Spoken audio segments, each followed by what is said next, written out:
Alright, silly people, here's the situation. Uh, what's up? I'm Nay, the guy from Nay Physics.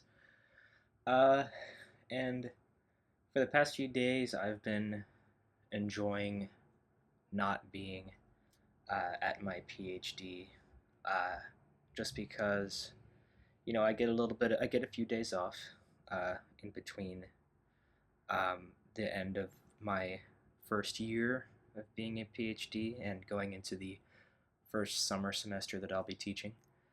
Um, and it's been pretty nice. I just I'm thinking about the channel, and so I wanted to kind of talk about what it's like, what I've been doing on it, where it's going. So I mean, I remember the first few physics problems I did on the channel was for Goldstein Classical Mechanics, which is a great book. And it was really what set the stage, what set my standards for what a good physics problem was and how to solve it. And I'm not perfect at solving physics problems yet. I mean, I'm sure if you're paying attention, I'm always slipping up whenever I'm solving stuff. Um, but I've enjoyed doing that, and when I was doing those problems, I was doing it so that I could study for my classical mechanics final exam, which was hard. I got an A, uh, so don't worry about it.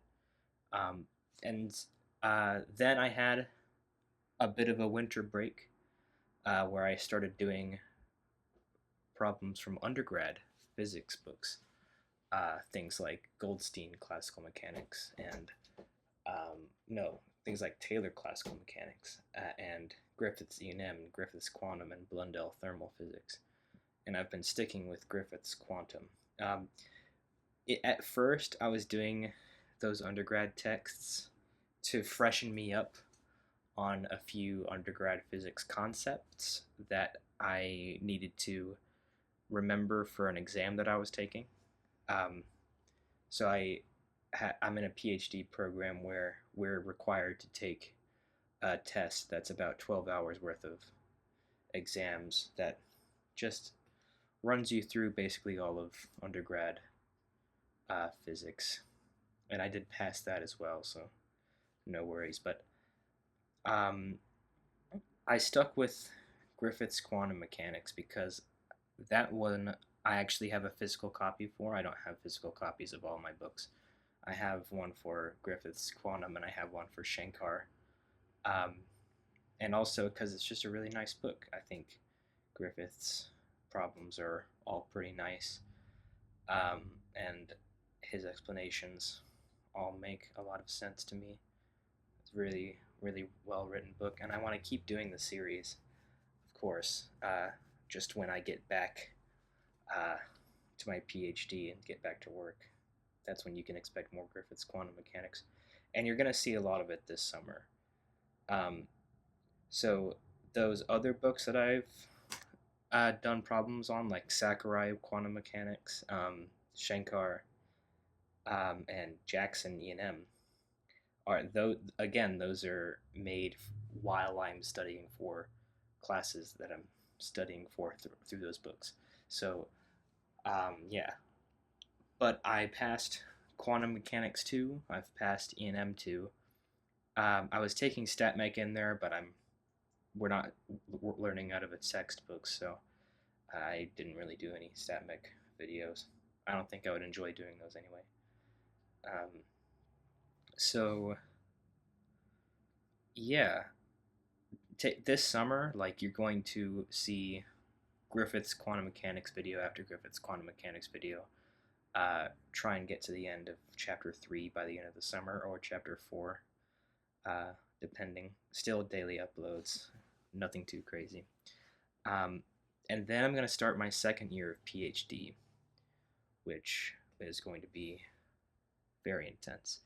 Um, I'll be starting research on a really cool project, and I'm going to be taking classes that are a bit more advanced than your standard quantum mechanics and E&M classes. So I'll be taking quantum field theory class, and we do have a textbook for that.